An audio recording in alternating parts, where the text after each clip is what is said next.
کیسے کیسے گھر اجاڑے موت نے، کھیل کتنوں کے بگاڑے موت نے۔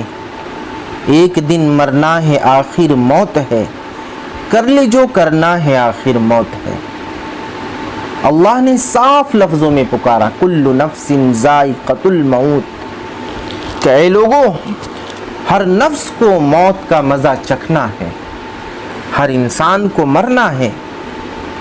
لیکن کسی عارف نے کیا خوب کہا ہے کہ موت برحق ہے مگر کفن کے ملنے میں شک ہے۔ اس لیے کہ کئی مرتبہ سنا کہ فلاں علاقے کا بڑا معزز آدمی، بڑا محترم آدمی پردیس میں اس حالت میں مرا کہ کوئی پہچاننے والا نہ ملا، حتیٰ کہ لاوارث سمجھ کر اسے دفن کر دیا گیا۔ موت سے بچنے کی کوئی تدبیر ہے ہی نہیں، وہ ایک اٹل حقیقت ہے جس کا انکار کوئی بھی نہیں کر سکتا، بھلے ہی وہ کسی بھی مذہب سے تعلق رکھنے والا ہو۔ اور امام غزالی رحمۃ اللہ علیہ نے موت کے عنوان پر ایک مضمون لکھ کر بڑی عجیب بات لکھی اور فرمایا، اے دوست تو گھر بنانا چاہ رہا ہے، تو فیکٹری بنانا چاہ رہا ہے، تیرے بڑے بڑے خواب ہیں، لیکن دوست تجھے کیا معلوم کہ بازار میں وہ کپڑا پہنچ چکا ہے جسے تیرا کفن بننا ہے۔ اور ہم اپنے عزیزوں، اقارب، رشتہ داروں، پڑوسیوں، دوستوں، نہ جانے کتنے جانکار لوگوں کو اگر ہم ان کے متعلق سوچیں کہ کس طرح ہم نے انہیں چارپائی پر لے جا کر مٹی کے نیچے دفن کیا، خود نماز جنازہ پڑھی، خود ان کی تجہیز و تکفین میں شرکت کی، ان کے اعلیٰ منصوبوں کے باوجود مٹی نے ان کی صورتوں تک کو پلٹ دیا۔ کس طرح بچوں کو یتیم، بیوی کو بیوہ اور عزیز و اقارب کو روتا چھوڑ کر چل دیے، ان کا سامان، ان کا مال، ان کے کپڑے سب پڑے کے پڑے رہ گئے۔ اور کس طرح وہ محفلوں میں بیٹھ کر، مجلسوں میں بیٹھ کر، دوستوں میں بیٹھ کر کہے لگاتے تھے، ٹھٹے اڑاتے تھے، آج خاموش پڑے ہیں۔ کس طرح دنیا کی لذتوں میں مشغول تھے لیکن آج مٹی میں پڑے ہیں۔ کیسے کیسے نرم بستروں پر سوتے تھے لیکن آج ان کا بستر قبر ہے۔ کس طرح موت کو بھلا رکھا تھا، آج اس کا شکار ہو گئے۔ کس طرح جوانی کے نشے میں مدہوش تھے لیکن آج کوئی پوچھنے والا بھی نہیں۔ خود ان کے گھر والے، ان کی اولادیں ان کا تذکرہ تک نہیں کرتی۔ کیسے دنیا کے دھندوں میں مشغول تھے، آج ہاتھ پاؤں الگ ہوئے پڑے ہیں، بدن میں کیڑے پڑ گئے، زبان کو کیڑے چمٹ رہے ہیں۔ کیسا کھل کھلا کر ہنستے تھے، آج دانت ہی گر پڑے ہیں۔ کیسی کیسی تدبیریں سوچتے تھے، حالانکہ موت سر پر کھڑی مسکرا رہی تھی۔ مرنے کا دن قریب تھا، نہ جان سکے کہ یہ میرا آخری دن ہے۔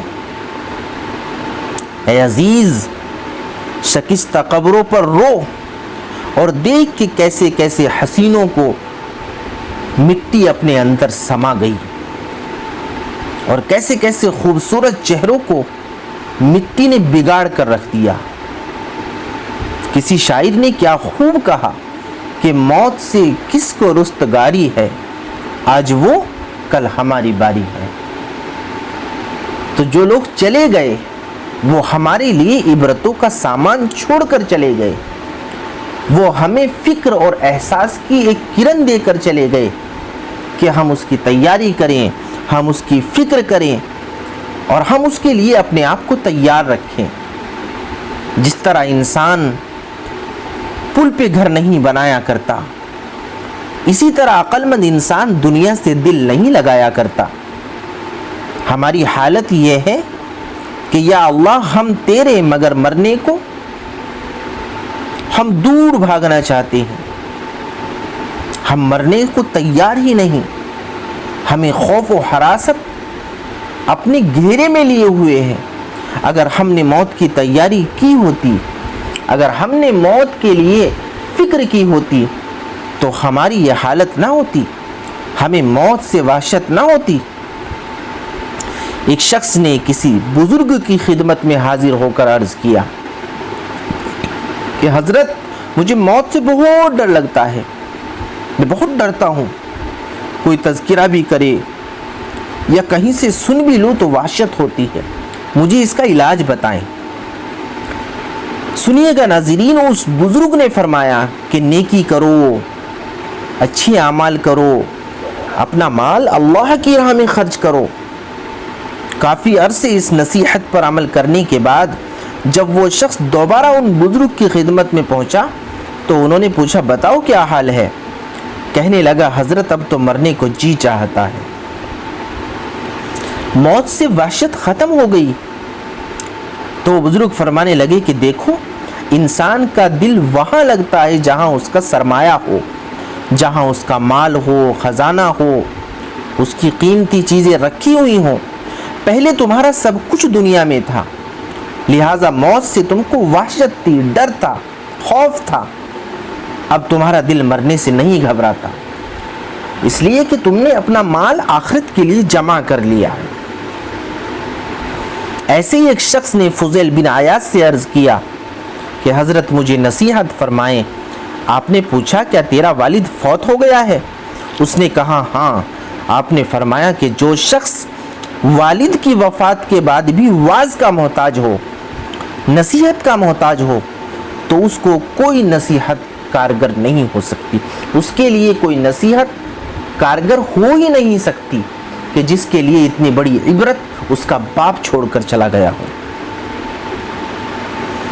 آپ اپنے والد مرحوم کا جنازہ اپنے کندھوں پر اٹھا چکے، لہٰذا اب خود بھی حماتن موت کی تیاری میں مشغول ہو جائیں۔ میرے بھائیوں، دنیا کی طرف بالکل توجہ نہ دیں۔ یاد رکھیے کہ دنیا مٹی کی بنی ہوئی ہے اور فانی ہے، جبکہ آخرت سونے کی بنی ہوئی ہے اور باقی رہنے والی ہے۔ روزانہ اپنے نفس کا محاسبہ کریں، اپنے دل کو ٹٹولیں، اپنے اندر جھانک کر دیکھیں کہ ہم کیا کر رہے ہیں، ہمیں کیا کرنا چاہیے تھا۔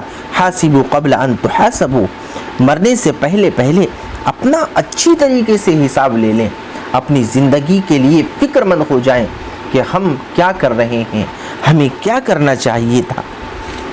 ہر طریقے کی نیکی کو، ادنا سی نیکی کو بھی ادنا نہ سمجھیں، اس لیے کہ مرنے کے بعد سبحان اللہ کا لفظ بولا اگر انسان نے اپنی زندگی میں صرف سبحان اللہ ہی کہا ہوگا تو اسے وہ بھی ایک پہاڑ کی برابر نیکی کی طرح معلوم پڑے گا۔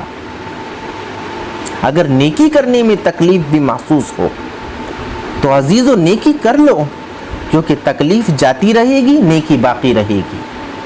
تو اگر نیکی کرنے میں آپ کو پریشانی آ رہی ہے، دکھوں کا سامنا کرنا پڑ رہا ہے، تو آپ اس نیکی کو کر گزرو۔ اور گناہ کرنے میں، بدی کرنے میں، کوئی بدکاری کرنے میں تم کو لذت بھی محسوس ہو رہی ہو تو بدی نہ کرو، گناہ نہ کرو، اس لیے کہ لذت تو چلی جائے گی، گناہ باقی رہ جائے گا۔ اور یہ خدمت اور یہ کام، یہ نیکیاں آپ کے لیے دنیا اور آخرت میں سرخ روئی کا ذریعہ بنے گی۔ اس لیے میرے بھائیوں، ہم فکر مند رہیں اس بارے میں کہ پتہ نہیں ہماری زندگی کب ختم ہو جائے، پتہ نہیں اللہ کی طرف سے کب بلاوا آ جائے۔ اللہ تعالی ہم کو آخرت سے پہلے آخرت کی تیاری کرنے والا بنائے، قبر میں جانے سے پہلے قبر کے لیے فکر مند ہونے اور قبر کی تیاری والے عمل کرنے کی توفیق عطا فرمائے۔ آمین یا رب العالمین، وآخر دعوانا ان الحمد للہ رب العالمین۔